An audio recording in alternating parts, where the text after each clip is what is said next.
Hi, this is Dan Bullard, retired electronics engineer, sitting on the front deck of my houseboat again. August is almost over. Here we go. Getting ready for winter to come. I don't want that. I want to talk to you about some of these guys that comment on my videos. I can't believe it. I cannot believe it. You know, they assume I'm some kind of idiot, and I don't understand why that is. I just make things easy. And, you know, maybe I'm making things too easy, but it's really something. I got this comment on my op-amp video, which a lot of you were here because you watched that. This guy, Unibyte, he says, oh, your op-amp circuit's not all that complicated. Throw in a few capacitors and a couple inductors, a transistor plus a diode for good measure. If you really want to get fancy, a quartz crystal and a PTC resistor tossed in should light up your day. Such circuits exist. Well, you know, the point of the op-amp video is not to show how complicated something could be. That circuit is really used as an interview tool when you're doing electrical engineering interviews. They try to throw some pretty tough things at you during interviews, but they're not going to throw anything like that at you. And I've been interviewed by Tektronix on a VI. I think I mentioned that in one of my videos. And the guy who interviewed me, he threw this circuit in front of me, and it was a VI. It was very complicated, right? And I says, oh, that's not fair. And he's like, don't just go slow, not go nice and slow. I says, no, you don't understand. That's not fair. I know exactly what this is. It's a VI. I know every component in the circuit. So, but this guy, he's cracking me up. He says, throw in a quartz crystal. Okay, smartass. What's the Smith chart of a quartz crystal look like? Smith chart of a quartz crystal. It's not straightforward. It's not simple. You got to think about it really hard. You got to understand quartz crystals, and you got to know what a Smith chart is. And you know, I talk about Bullard charts, but hey, there's a guy named Smith who had a Smith chart named for him. So if he can have a chart named for him, I can have a chart named for me. Okay, it's really, I'll tell you real quick, it's a circle. Okay, just think about that. Quartz crystal is a circle. If you use a network analyzer that presents everything as a Smith chart, it gives you a circle. It's the only component that will do that. It's really cool. I looked at this guy's YouTube channel because I generally do that to see if, you know, they have any videos at all, or they're just using it for commenting. And this guy does have a bunch of videos.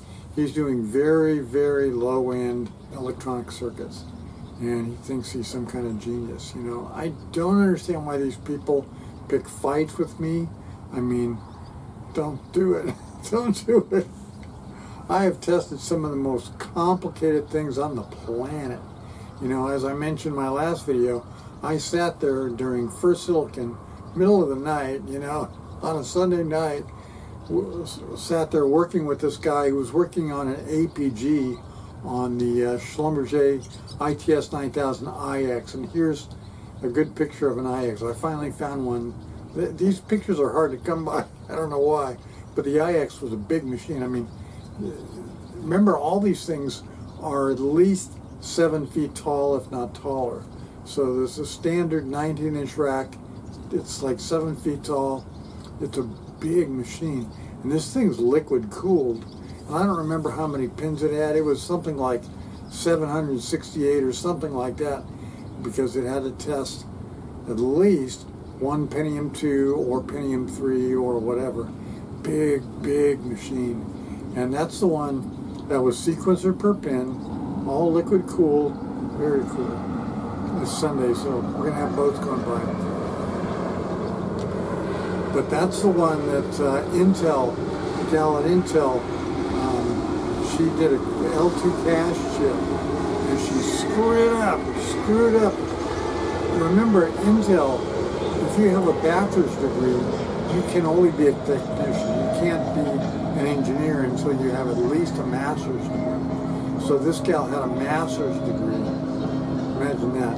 You get a bachelor's degree, and they might hire you as a technician. I mean, I was a technician when I was in the Navy. I didn't have no degree at all. I had a year in college. They thought I was brilliant, but that's another story. So this gal wrote this code for this L2 cache, which would self-correct the memory, and she used a linked list. And when you write a linked list, you got to be careful, because when it's time to go delete it all, you have to start from the bottom up and delete every byte. And she didn't do that. She deleted the top of the stack. Well, it doesn't go down and delete the whole thing. It just deletes that one memory location. And then all that memory is still in use as far as the computer's concerned. You have no idea where it is because you just deleted the only link that you had to the address of all that memory. So she deleted that one link, and that was it. Now all that memory is taken up, and after 3 wafers, kaboom. The Sun CPU died. It was running Solaris, and it would just crash.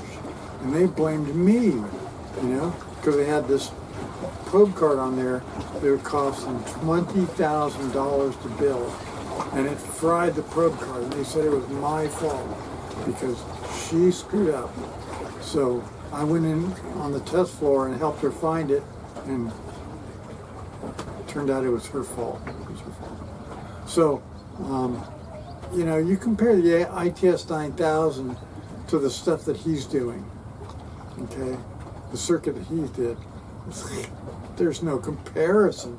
It's like, you know, Werner von Braun in front of the Saturn V versus this kid with this model rocket. It's this, there's no comparison, you know?